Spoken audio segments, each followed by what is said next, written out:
Hello, everyone. My name is Saurish Srivastava, and I'm your host on the Dialexicon podcast, where we critically engage in philosophy and correlate philosophy research to contemporary issues.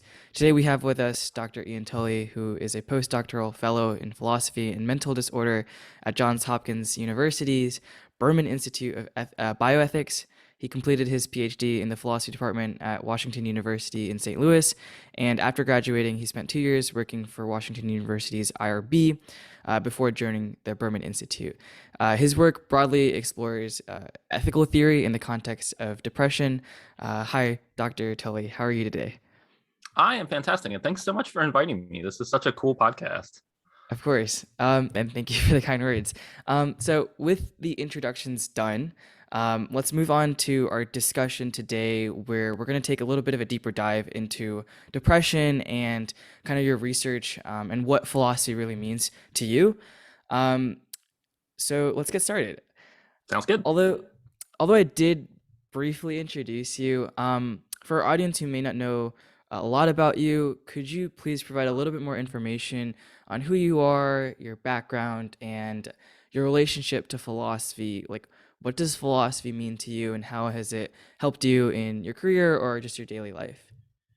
Sure. Yeah. Well, so maybe I'll tell you a little bit about how I got into philosophy and thereby kind of explain how I think I relate to philosophy and how I kind of conceive of the discipline, such as it is. So I came to philosophy via English. I was an English major in college. And I sort of discovered that what I liked about the literature that we were reading was the big questions it was raising. Um, and I wanted to learn more about that, but philosophy wasn't really something on my radar at the time. I had taken a philosophy kind of mini survey thing in high school, so I kind of was aware that it existed.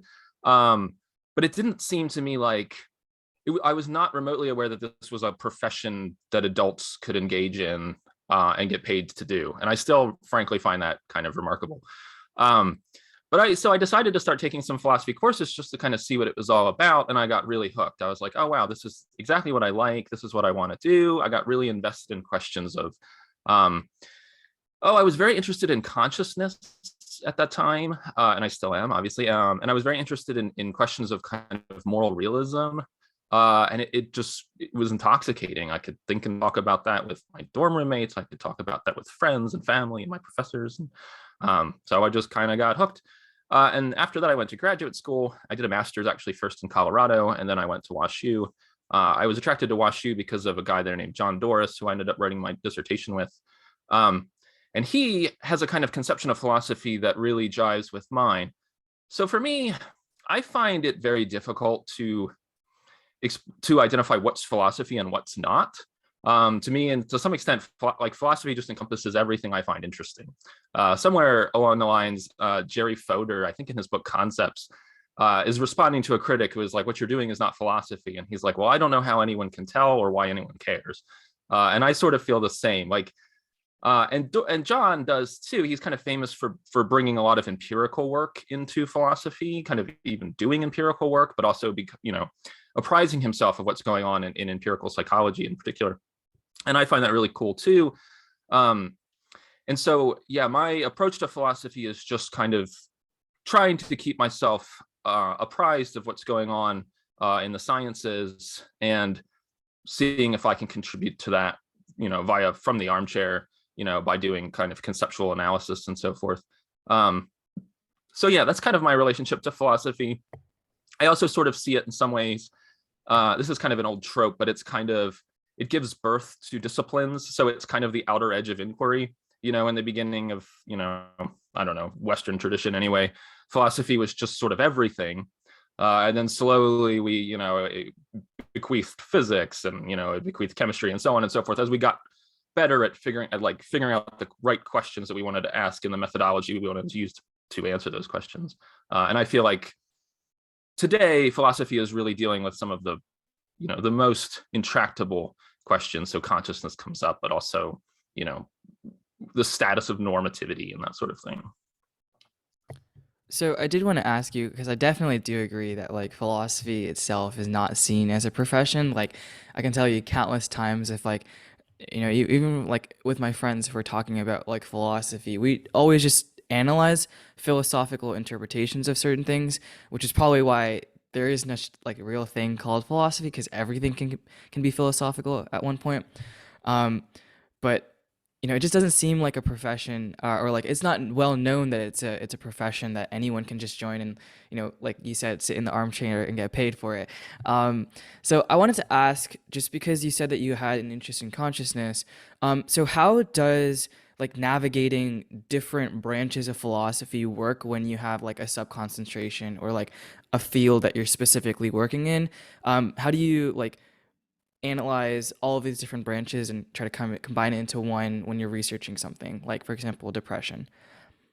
Oh, that's a great question. And I have, if I had an answer for that, I would be very happy because I really don't. So in some sense, what's happened is I've had to kind of narrow my focus. I try to stay apprised of what's going on in other branches of philosophy. But for the most part, my work is really interested in questions that are kind of at the heart of philosophy of psychiatry, like what is mental illness, and questions that are sort of more bioethical, like, how ought we best to treat depression? I can get into that more later when we talk about bioethics. So in some sense, I've really had to kind of narrow the range of things that I'm trying to keep apprised of. I mean, I do still read what psychiatrists, empirical psychologists are writing about when they write about depression. But some of my more philosophical interests that are somewhat further abroad, I don't know, things in metaphysics, for instance, I find interesting, but in my day-to-day, I don't really have time to continue thinking about them. But what's really nice is that's where colleagues come in, because they can keep me informed, because they're the ones doing that work. Here at Berman, it's really nice because we're a really, really kind of heterodox group in a way. So we're philosophers, but there's also social scientists, there's political scientists, there's like medical doctors, all kinds of folks all at the table, and we get together every week and share our work. And that's one way that's really been helpful to keeping me informed of what's going on kind of in the broader world outside of my little patch. But it's a real challenge. I mean, there's just so much out there. And given the sort of disciplinary norms that require, frankly, excessive publication, it's very difficult to keep on top of even one's own narrow little area.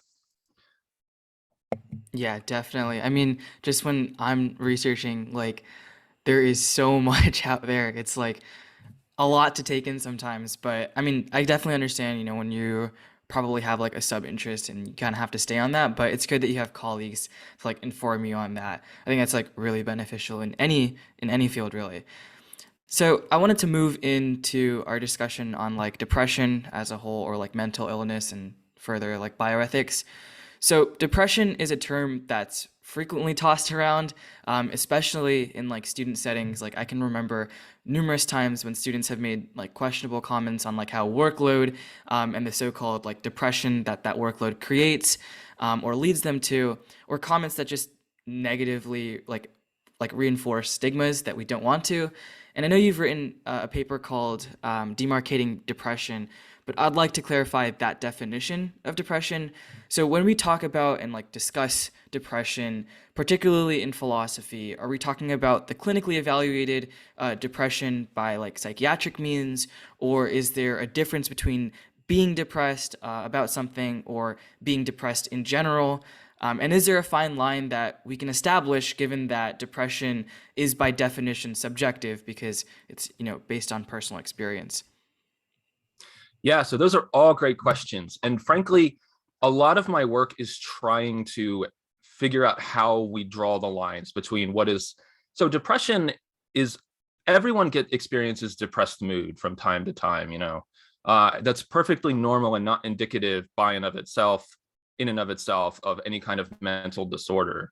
But there's also a clinically significant phenomenon called major depressive disorder. And trying to carve the boundaries between the two is very difficult. So that's one of the like chief interests in my work, because I think it matters for a lot of reasons, some of them political. So in the history of Western medicine, thinking on this question, the difference is generally explained in terms of justifying cause. So when someone is experiencing negative mood and some of its concomitants, maybe a lack of motivation, maybe fatigue, maybe difficulty sleeping, things that are clinical indications of depression, according to the Diagnostic and Statistical Manual. But they're experiencing those things in response to, a clearly identifiable adversity, a bad breakup, say, or difficulties at school, right? Then the tradition up until sort of the 20th century has tended to think, and I tend to agree, that that's not indicative of mental illness, right? A disorder. That's kind of your mood system functioning as it ought. And we can talk a little bit later, maybe, about what the purpose of depression is, if anything.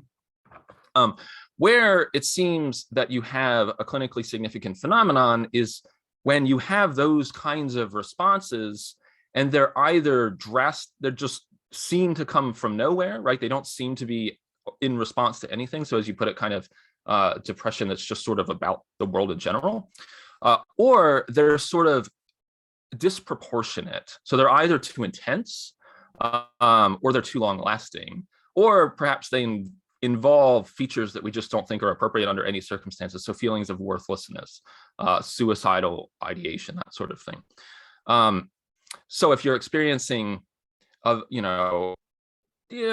a very kind of minor difficulty, you got a B on a test or something and you were hoping to get an A, and you perseverate on that for weeks at a time and you can't get it out of your head and you're just so eaten up by it, that seems like a clinically significant phenomenon.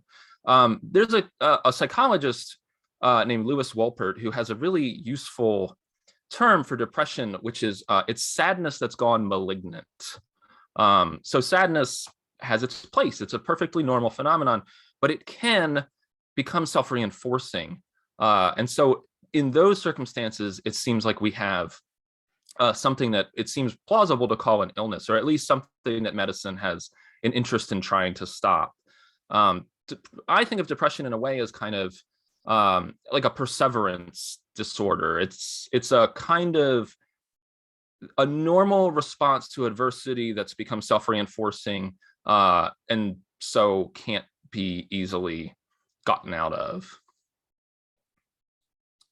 So in that scenario, like I know, like so I'm taking AP psychology in school, and so I think like in some of the mental illnesses and mental disorders that we've talked about in class, we've identified that there is a specific time period allocated where it changes from a mood kind of thing where it's like a response to a stimuli or like a stimulus, and now it has become something where it's like a state of like the subject, right? So is there like a time frame for depression? Is it like 2 weeks, 6 weeks, or like what's the range that we're talking about? And then I guess I also wanted to ask, doesn't that range also change per person? Um, like how do we evaluate, how do we like distinguish between that? Like what is the way in which we account for that? Because obviously every person is different, and just exploring those questions seems like a really big challenge. So what's the way in which we can like jump over that hurdle, I guess? To the last question, that's really something that I still worry about quite a bit, because you're completely right. It is subjective. It really does kind of depend on the person or the culture, especially. And I think there's going to be fuzziness, but I don't necessarily think that means that we can't kind of carve most cases or put most cases in one box or another. But it's definitely going to be contestable. It's stuff that we kind of have to argue about. It's a normative question at the end of the day. Like, is this person's response to adversity disproportionate, inappropriate, and just seems wrong? Yeah, and I think we can get that wrong. The answer to that question can be ambiguous. It may not have an answer, but in some cases I think it's plainly clear, and trying to maintain that distinction I think is important. I wouldn't necessarily advert to just time frame. So the DSM will diagnose depression after 2 weeks, provided that one meets a sufficient number of symptoms, one of which has to either be depressed mood or anhedonia, which is loss of interest in pleasurable activities. I think that is not. So I think what the DSM is doing and what philosophy is after are completely different things. And so I'm not terribly interested in criticizing the DSM because I think it's really a manual that's more useful for just like insurance billing purposes than philosophical purposes. But I would say that time frame is not always the best indicator, because if someone, George Graham, who's one of the philosophers who's written a fair bit on depression, gives an example of someone who's in a concentration camp and is deeply depressed as a result of this. The fact that that person's depression kind of lasts longer than 2 weeks or 5 weeks or however long, they happen to be in the camp, I don't think is indicative of any kind of mental illness in that circumstance. Like, that person ought to be depressed given where they find themselves. So I wouldn't say that there's anything wrong or disordered with their mood states, their brain, their psyche, anything like this. But I do think time frame can be a very useful indicator that something's gone wrong, that somebody is just sad for longer than they ought to be, and we should look into what's driving that. Why this matters is for a few reasons. One of them is, I think we risk misclassifying adversity as illness if we don't keep this distinction in mind. So, for example, it's a widely noted phenomenon that women seem to experience quite a bit more depression than men do. Roughly 2 times more women get diagnosed with major depressive disorder than men, at least in the United States and Western countries. And what does that mean? Well, there's one reading of that, which is that women just experience a lot more mental illness in this particular way. But there's another reading which seems equally plausible, which is to say that women experience a lot more adversity than men because they're a marginalized group, and that leads them to experience more kind of negative emotion. And it's not really that there's anything wrong with them; they're not disordered. What's wrong is our society. So I think it's really important to try to keep that distinction in mind so we don't miss the causes of people's sorrow. Yeah, definitely. I also think that the question of society and even cultures is also probably really intriguing, because the ways in which different cultures interpret sorrow or elongated periods of sorrow could be completely different from how for example, Western and Eastern countries view that thing, right? And definitely stigmas attached to it could also be different in those areas. So yeah, that's definitely an interesting question. I do want to ask you, you've written about this contextual approach to classify depression, and I want to ask you what that method is and how it's able to answer that question of classifying depression. Yeah, no, so that's great. So when I'm saying that's trying to demarcate depression, what I mean is this is depression that's a disorder. Now this person has a mental disorder. Okay, and there's kind of roughly 3 ways that you could go about this. So just to set the question up on the table, compare grief to depression. They look identical. They can have basically the same symptoms. You can't get out of bed. You feel low mood. You don't really want to do any of your previously enjoyable activities. You can't sleep, or you oversleep. You can't eat, or you overeat. Looks like depression. Is it a mental illness? Okay, so that's kind of the question that I really want to answer. 3 ways we might answer it. One is a threshold. Okay, and that's kind of what the DSM is saying. Either your symptom severity is high enough, or it lasts for too long, or you've got too many symptoms or something like this. Now you've got a mental illness. Now you're you're within the world of psychiatry now. Okay. You have a mental disorder, something has gone wrong in the architecture of your brain or something like this. I don't find that view adequate, and that I think the concentration camp victim example kind of seems like a big problem for it. Another one is the presence or absence of key symptoms. So you might say it's only really a mental illness when we have feelings of worthlessness, suicidal ideation, et cetera, et cetera. I also don't think that's adequate. So the final one is this contextual view, which is to say, okay, in the case of grief, looks like depression, has all the symptoms, lasts for longer than 2 weeks, can be very severe. Is it indicative of illness? Well, no, because it's an appropriate response to the loss of a loved one, right? It's proportionate to its cause. and it has a cause. So within this context, it isn't an illness. On the other hand, you have something that looks just like grief. You're somebody who's like can't get out of bed, feeling sad all the time, doesn't want to do any of their previous activities. You ask them why, and either they can't answer, there just isn't any cause. This just kind of came about. They're in their middle age and suddenly they just kind of start losing interest in what they used to like, and they find themselves less and less motivated at the job, and they're sleeping more, they're eating less. This is going on for quite a while. You're like, hey, what's going on? And they just have no answer. That looks like illness to me. Like that looks like now psychiatry ought to step in and figure out what's happened here. Or you get that same phenomenon, but you ask the person what happened or why they're experiencing this, and they give you an answer that just doesn't really make sense in context. So they're just like, oh, I scraped some of the paint off my bumper when I was like getting out of I live downtown and I have to parallel park quite a lot, and it's this happens to me quite frequently.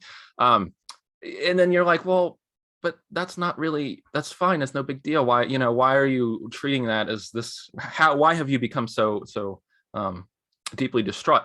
That seems like illness to me too. And when we think about this, what clinicians say about depression, they can give kind of a ready answer to this. So what they say is that depression is adversity, some sort of stressor, plus vulnerabilities. Clinically significant depression, like the depression that needs medical treatment. And those vulnerabilities can be things like a tendency to ruminate, like you can't stop thinking about the thing that you're upset about. That can turn like a scratched bumper into a full-blown depression because you just perseverate on it. You can't stop thinking about it. Somebody who has breaks up with a partner and then becomes like devastatingly depressed for months on end.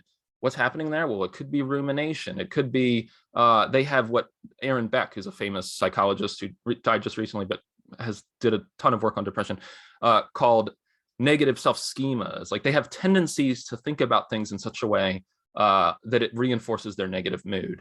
They have attentional biases, so that they can only recall negative information, or they preferentially attend to negative information. That turns what was a normal breakup that you should feel bad about, but not this bad about, into a clinical event. So anyway, yeah, that's what I think of the contextual approach. But then, of course, the big problem, and you've already quite rightly pointed to it, is, well, who decides? Whose norms are going to carry the day? And I really don't have an adequate answer to that question. I really do think it's going to have to be cultural specific. It may have to be individual specific in some contexts.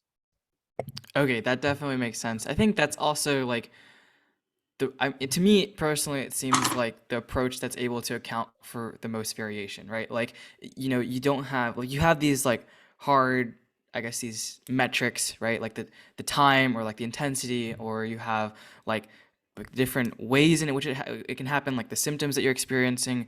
But then this one seems to like approach the entire situation as a whole from like a top-down view, kind of, right? Like you're evaluating the entire situation and then determining whether or not it's like an adequate response or something that we can classify as like acceptable, or like almost an unacceptable to like treat it as like a mental illness at that point, right? Is that what this is kind of like?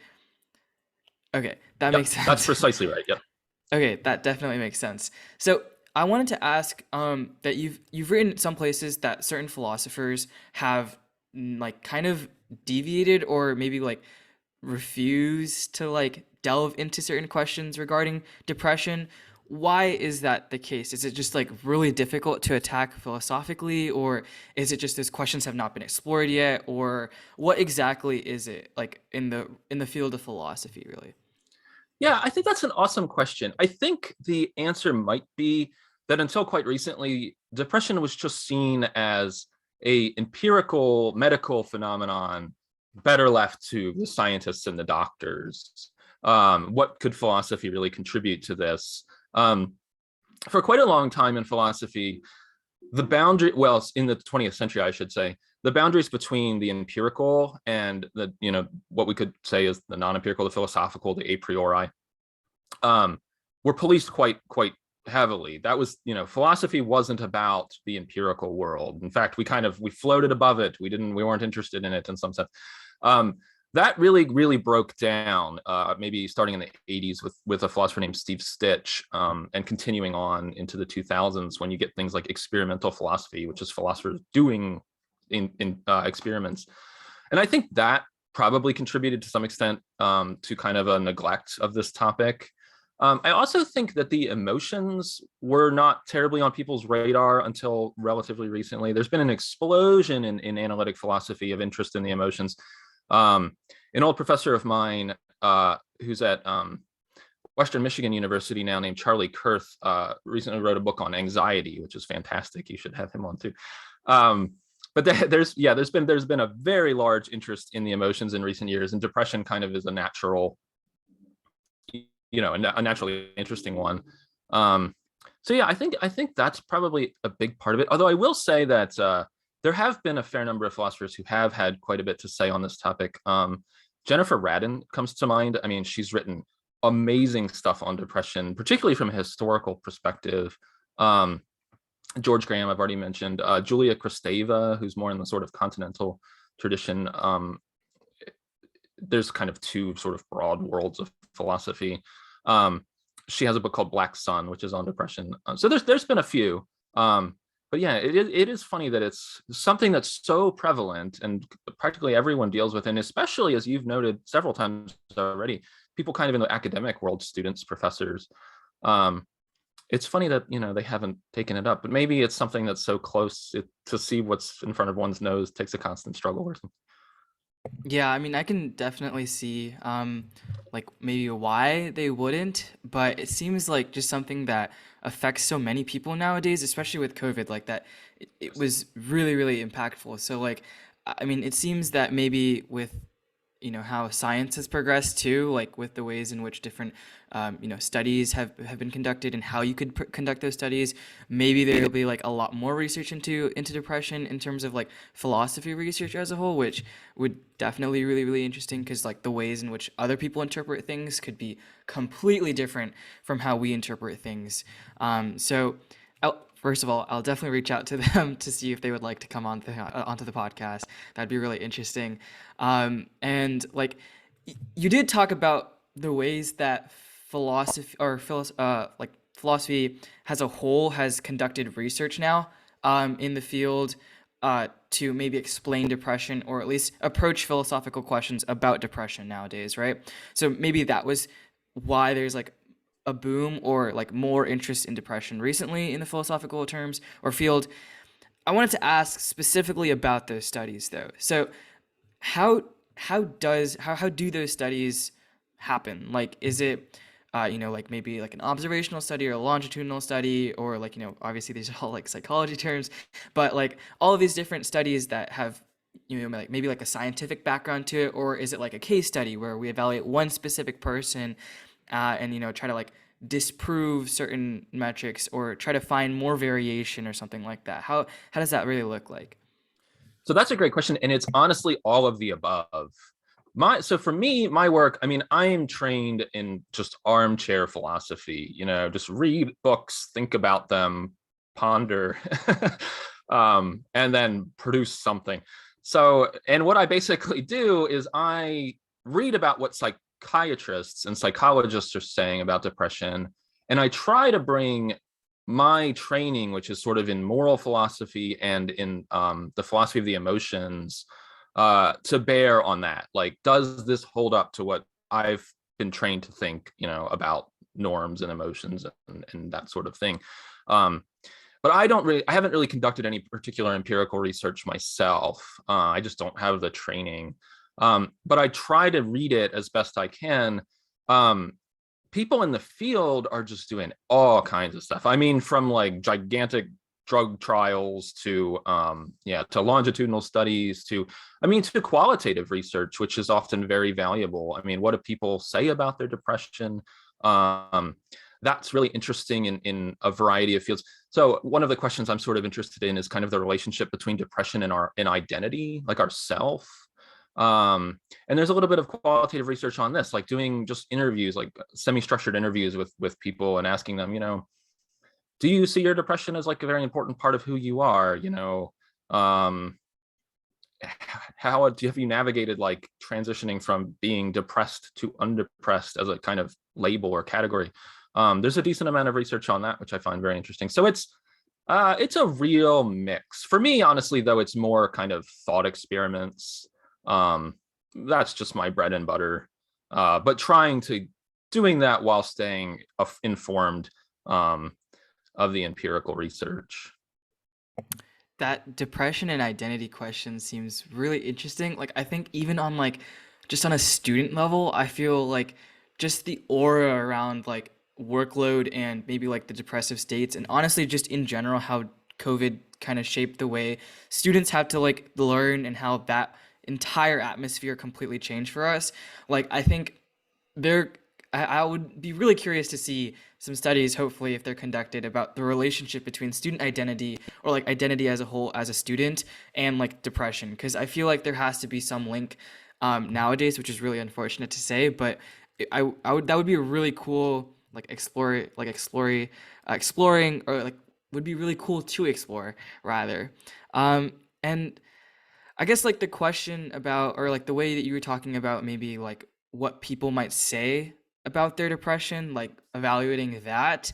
I guess there's also like an interesting question there about like how confident they are about the responses that they give you, which I guess could be like a metacognitive question at that point, relating to depression, which is really cool about like how like the field just expands and expands and expands into other forms. And I guess metacognition has some correlation with consciousness. So I guess it boils back to Yeah. another one of your interests.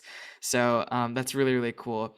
Um, so I wanted to ask, and we've been talking about kind of school like a little bit, and I've been bringing up examples, but I wanted to ask, and you also mentioned like the DSM, but how does like your philosophy research and the work that you do from, sitting down and doing your bread and butter, reading a bunch of books and then thinking about it, how does that like translate into like maybe policy outcomes, or like clinical outcomes even? Like, do you work closely with psychiatrists or clinicians to train them or something like that? Or how does that work? Like, how does your research maybe have like an impact on actions of like psychiatrists or policy in general? Yeah, no, that's a great question. When I was reading through the questions, at first I was going to say something kind of self-deprecating about this. Um, but actually, I like to think that there is some impact that my work and others in the kind of field that I'm working in has on actual policy. I think it goes a couple of different ways. I mean, I do hope that people read what I've had to say and incorporate it. Excuse me, I have a forthcoming paper on doing research, like clinical research with people with mental illness, and how we could like make that safer and better for them. And since I used to work in the research regulatory world, people kind of stay apprised of what I have to say and try to incorporate it. So that's one way. I think the main one though is that through teaching. So what I do here, well, so here at Berman, I mostly teach college students who are, just kind of a wide variety of people. In the fall, I'm starting a job at Duquesne in Pittsburgh at their School of Nursing. And there I'll be teaching nursing students, pre-med, people that are going to go into medicine and maybe policy. And I'm hoping to incorporate kind of my perspectives on mental health and mental illness and the importance of it in my teaching, so that they become more apprised of it. Because I think in the biomedical ethical world, I think psychiatry is not seen as quite as terribly central. I don't know too many people in that world who are doing the kinds of stuff that I'm doing. And I'm hoping to kind of make it more prominent and draw, attention to it and urgency to it, because as you pointed out a couple of times, young people are really experiencing a mental health crisis right now that's kind of unprecedented. And it's not getting the attention that it ought to. So that's kind of the main way in which I try to influence policy downstream from philosophy. I don't really work particularly directly with policymakers. Even at Berman, we don't really have access to those people particularly. We will sometimes bring them in for talks and so forth. But yeah, sometimes you can feel kind of frustrated as an academic, thinking that nobody is listening to anything you have to say, but everyone's contributing a tiny bit to this broader conversation, and hopefully it adds up. So just a quick follow-up on that.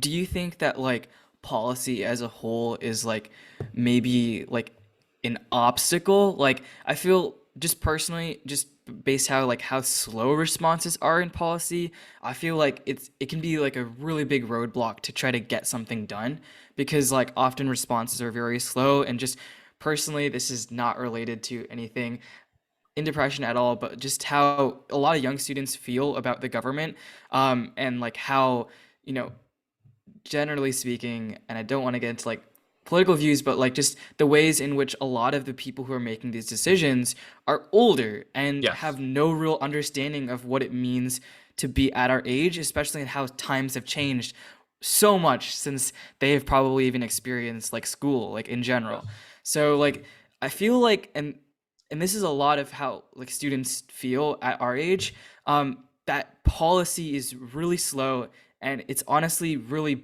bad for us to engage in policy almost. And I feel like that kind of pessimism is really bad to cultivate at a young age. And that could probably be like leading to maybe elongated like states of like depression Yes. because of this slowness or whatever. So I wonder if there's like maybe some interest in like policymakers or like just students in general, like for example like in law school, like organizing like these workshops or like these summits with like all of you guys and like maybe like the nursing school. I mean, it's just an interesting cool idea. I feel like that would be so much benefit so much more beneficial than like what's going on right now. um yeah, I don't know if you have any thoughts on that.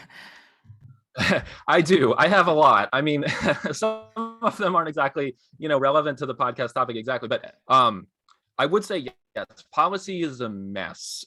In particularly lately, I mean, our political system in the United States is just broken in so many ways, Yeah. just so many ways. I mean, the system is in some ways set up to make change quite difficult, and sometimes that's a benefit, but right now it's a huge problem.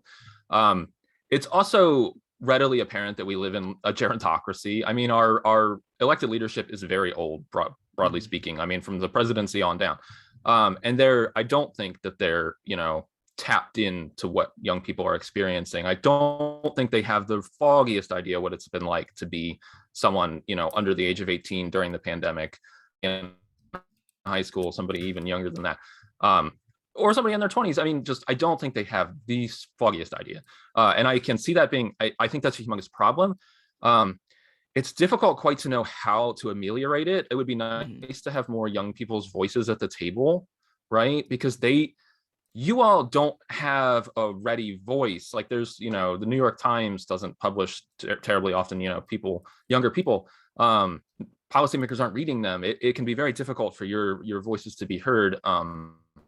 And that needs to change because in this particular context, yeah, we have, to be quite frank, we've really screwed young people over during the pandemic in ways that I think are going to be we're going to be wrestling with for quite a long time. And when you said that feeling this kind of hopelessness towards change can be depressogenic, well, that's plainly true. I mean, when I think so, I adverted a little while ago to thinking about like the purpose of depression, the purpose of depressed mood.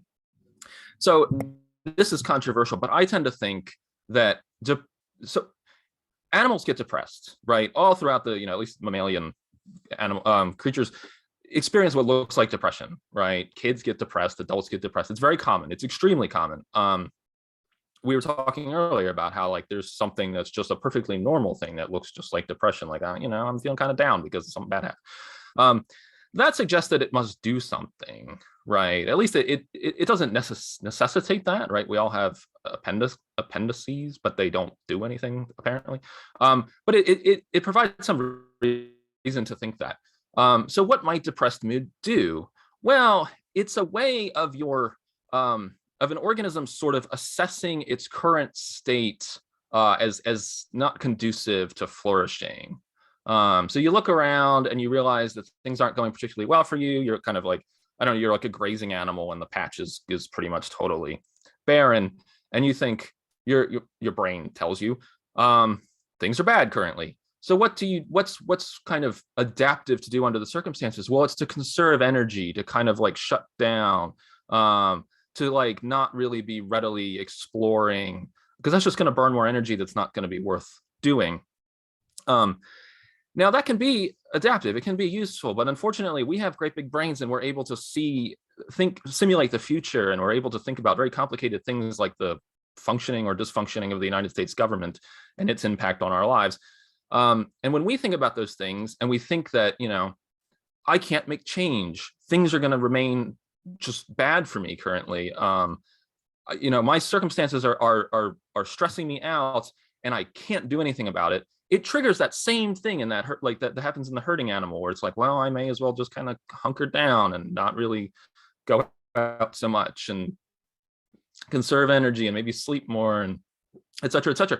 And we get depressed, right? But in our circumstance, thinking about the ways in which the United States government is screwing us over and we can't fix it is actually it's not adaptive in our context, right? It's not going to help us. It's actually going to hinder our making progress. But you're plainly right. Like, that's going to create more depression. I think that's part of what's driving all the depression of young people right now, that their voices aren't being heard, and there's just somebody listen to us. This is terrible. Yeah, exactly. So yeah. And just like, there was a study that I think conducted last year, in July, that said that like about 81% of students over the course of the pandemic have felt a massive increase in stress, as well as like mental health degradation. And we've talked a lot about like the ways in which the government or like learned helplessness, because of the ways in which policy has been very slow on reacting, and if they even reacted at all, because it doesn't seem like it. But like this kind of seems like it's being swept underneath the rug. We're trying to like forget that COVID happened, or forget that these things are happening, and trying to like assimilate back into normal society, whatever really normal was.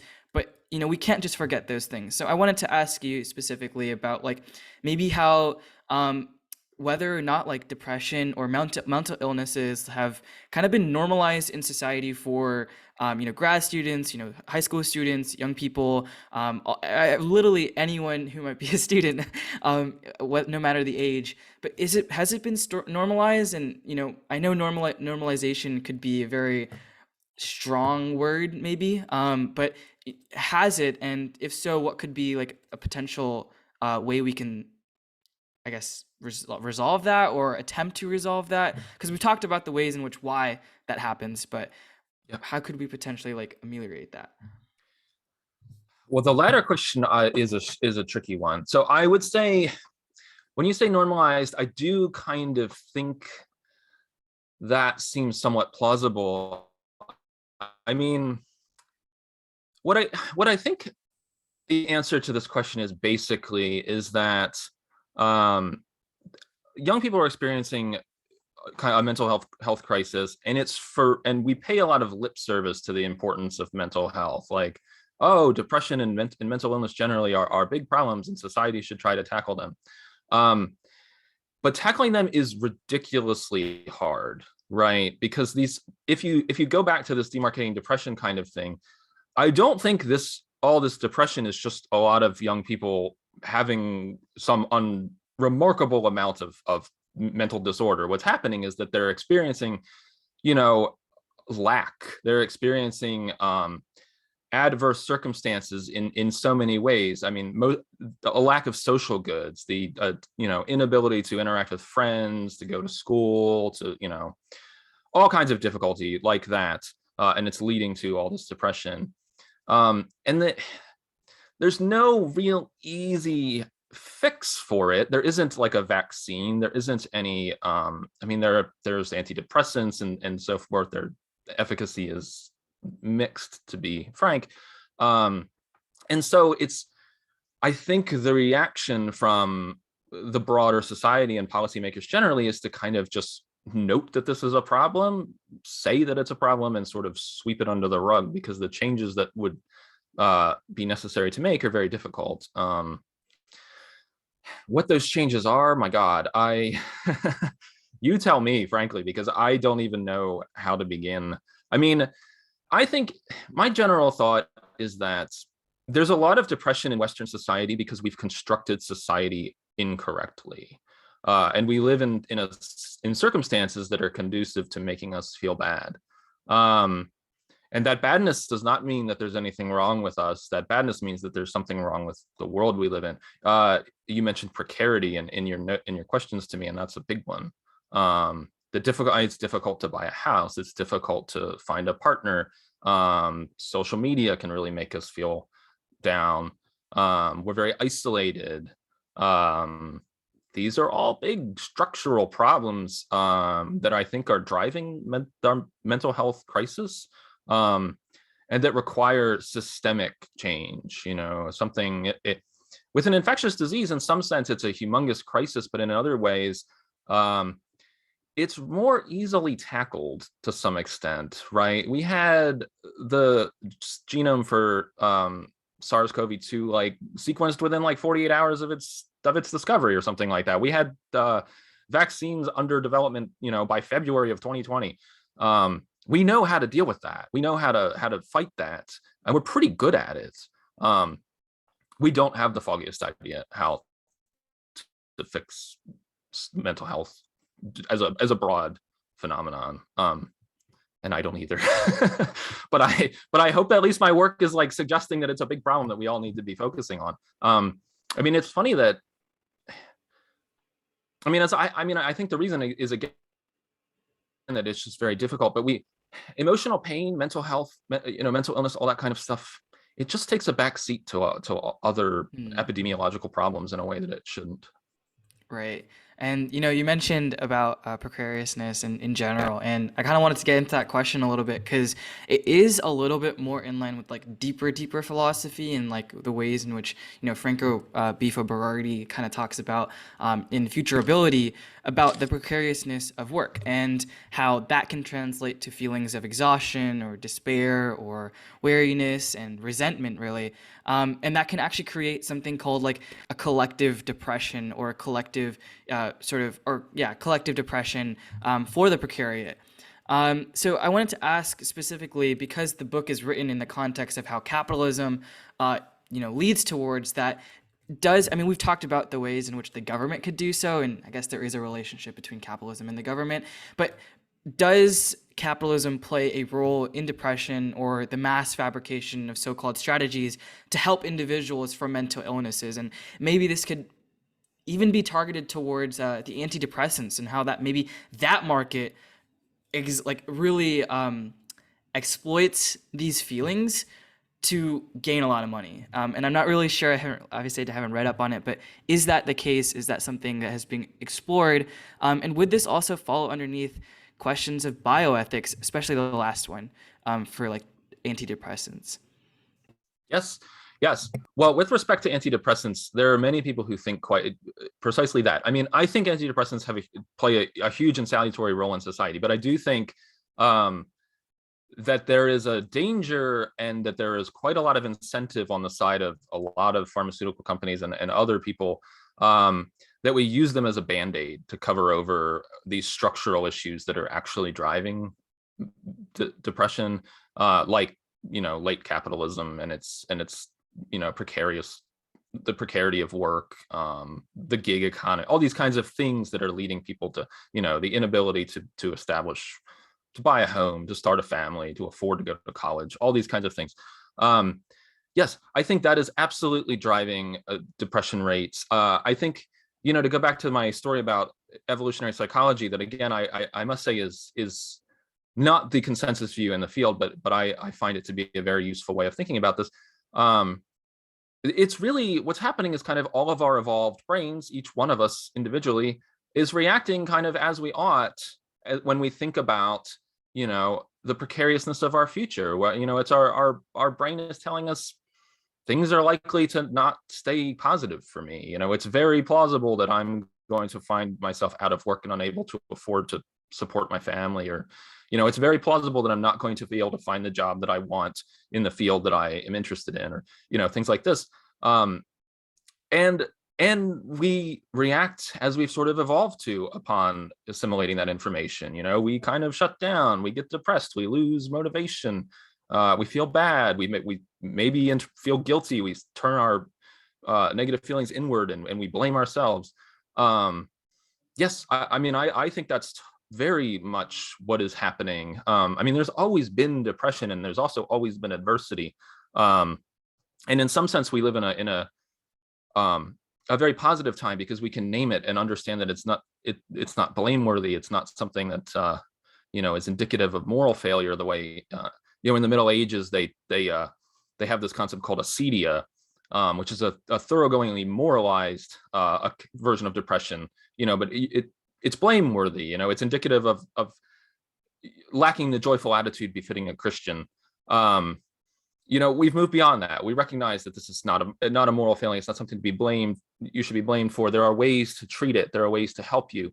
But I do think that we have constructed a society in late capitalist America, post-industrialist America, that's just very conducive to generating depression, and that it's very, very tempting for the powers that be, to speak in unnecessarily conspiratorial terms, but to just market antidepressant drugs to us rather than, create an economy where we can all flourish.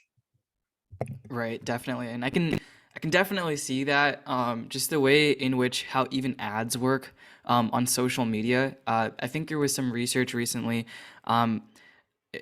that said that there's like a higher percentage of like targeted antidepressants or something like that towards like younger populations, which was like a really problematic study for me to see, like, because that's just not, I mean, I know that ads are highly specific to general populations, but that is like almost quite literally capitalizing on feelings that people may not even like begin to conceptualize how that could be affecting them, and they're already capitalizing on it, which seems really, really problematic for the future. But I'm curious about like your work specifically in biomedical ethics.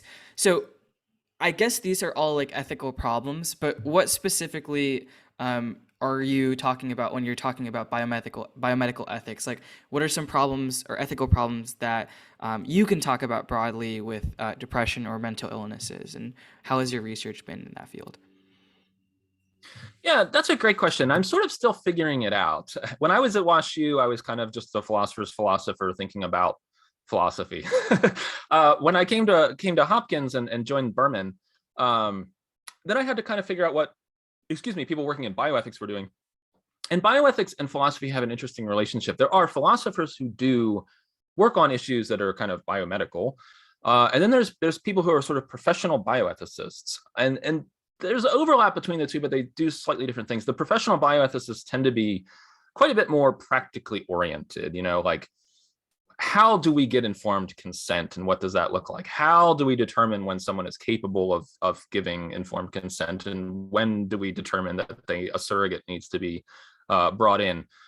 Questions like this. And so I've been kind of relearning, retooling as I've been here at Berman. And so my research has changed in ways such that it's become more practically oriented. I've moved to some extent away from these much broader conceptual questions about depression and more towards questions about the research and treatment of depression and the ethics thereof.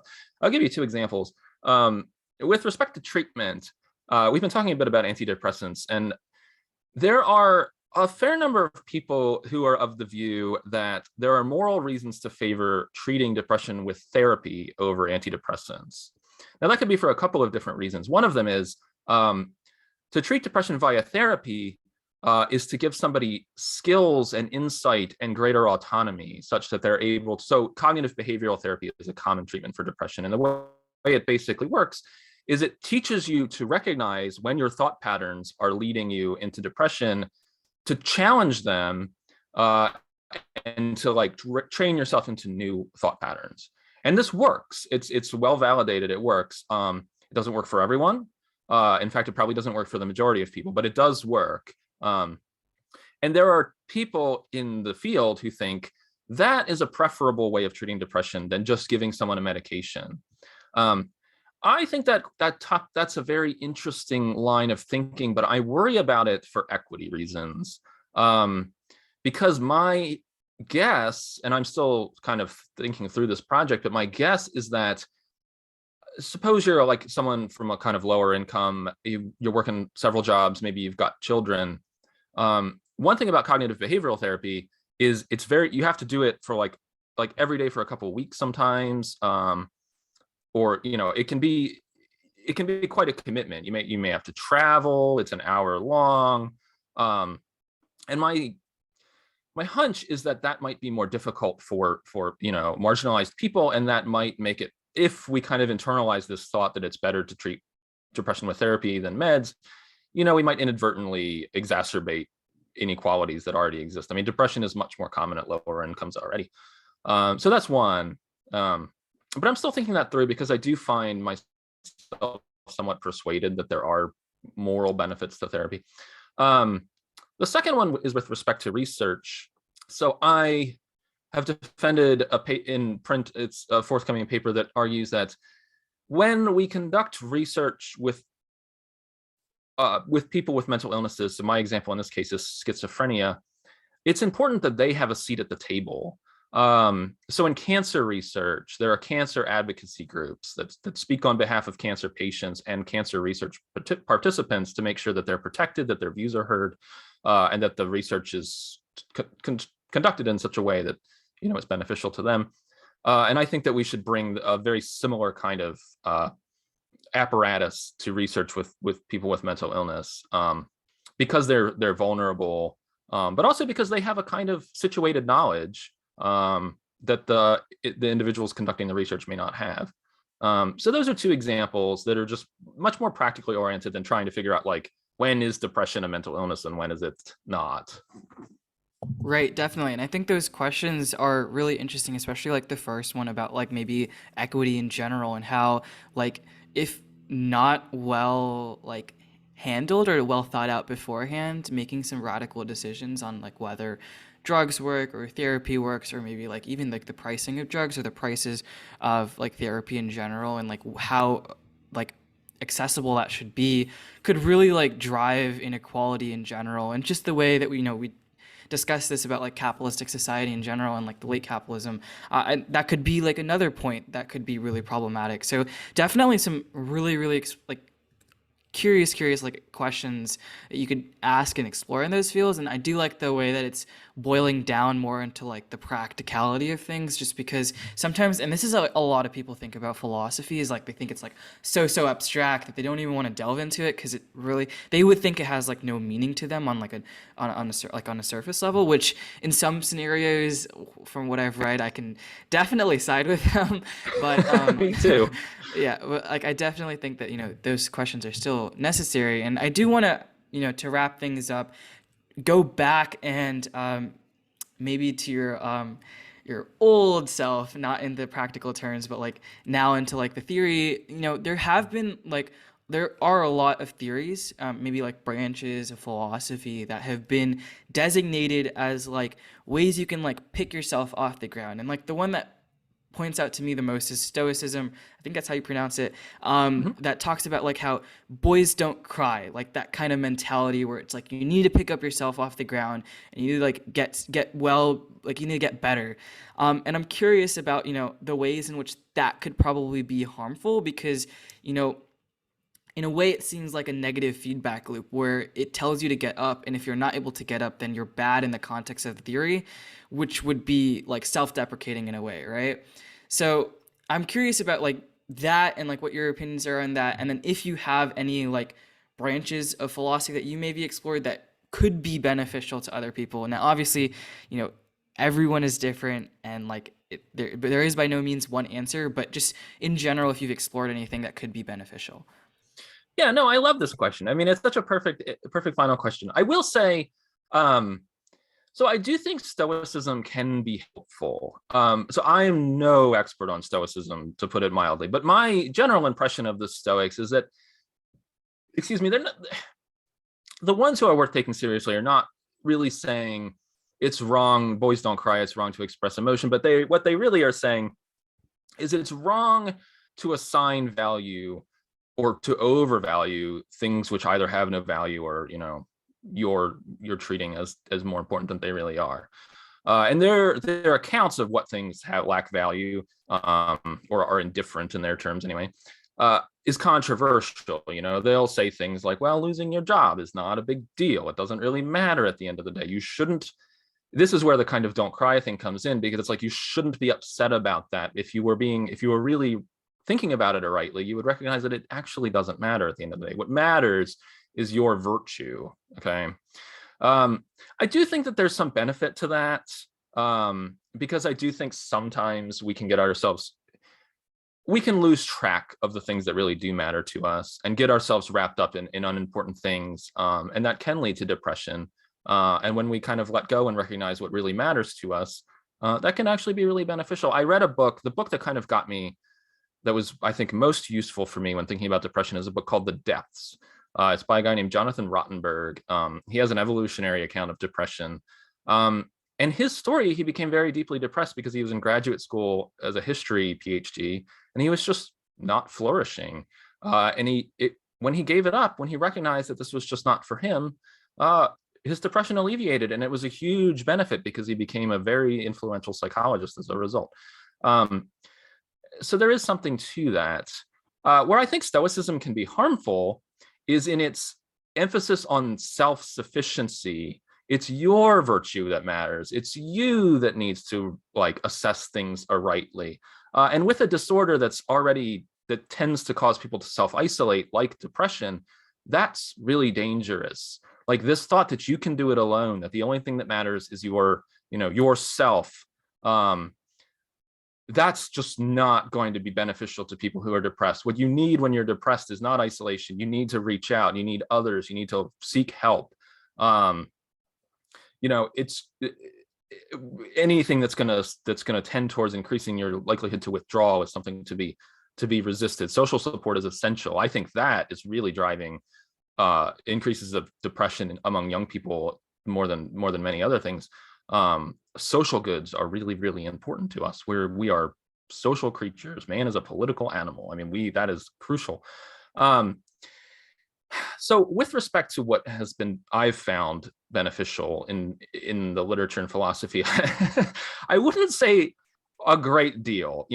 I tend towards depression myself. I mean, I'm diagnosed with it. I've dealt with depression pretty much my entire life. And I'm drawn to depression. I'm drawn to philosophy because I'm just curious to know about the things that I think matter, the deep questions. But I haven't necessarily found a great deal of that's therapeutic in the tradition. But I do find what people call the Hellenistic period in the ancient Greek and Roman world, Greek in this particular case, to be really, really valuable to read. And that the Stoics fit in there. They are part of the Hellenistic period, and they extend into deep into Rome, but there's others too. The Cynics I find wonderful. The Cynics are fantastic. Diogenes is just enjoyable to read about. I find the Epicureans to be honestly very interesting and worth reading. Lucretius on the Nature of Things is like one of the most beautiful things I've ever read. Boethius' Consolation of Philosophy I find to be just a really beautiful meditation on kind of what matters. Somewhat, well, he's sort of a Neoplatonist, but the Neoplatonists are in that camp too. The academic skeptics are in that camp. All of that is I find very therapeutic, and that's because what they're doing is what we would call these days kind of philosophy of life. They are recognizing that things are difficult, and they're trying to give us ways of dealing with that adversity. And I've always found they repay rereading, even when I don't necessarily agree with them. I will say one final thing. I am terribly long-winded, but the last thing in philosophy that I find kind of therapeutic for me, and this is a strange recommendation, is applied ethics. Because for me, I find that feeling like I'm contributing to something that's important and that matters, that's meaningful, is a way of stymieing my own depression and my own negative thoughts. So I try to keep myself apprised of, what people who are doing morally important work, and seeing if I can contribute to it too, and like knowing what's out there, because I really do think kind of the best hedge against depression is meaningfulness. And I personally derive a decent amount of meaningfulness from feeling like my work contributes in some small way to helping others. Yeah, definitely. I think like meaningfulness and then also like the social network like of like people being there for you is like super valuable. And like obviously like the I guess eras of like books or like just reading on that literature could also be really therapeutic in a way because you're talking about like philosophy of life. So I do hope that our audience members, if needed, can explore those routes to help them. But obviously there are a lot more approaches that you can use. There, it's always subjective when we're talking about these questions. But I really want to thank you, Dr. Tully, for taking the time to come onto the podcast and talk about this. It's really, really meaningful for all of our audience members, especially the young students who, just experience these things on a like a I don't want to say like frequent level, but somewhat frequent level. So like just thank you in general and thank you for your time. Yes, thank you so much. This was wonderful. This was so much fun, and I really, really appreciate you thinking of me and reaching out. So. Alrighty. And that wraps up our Dialexicon podcast.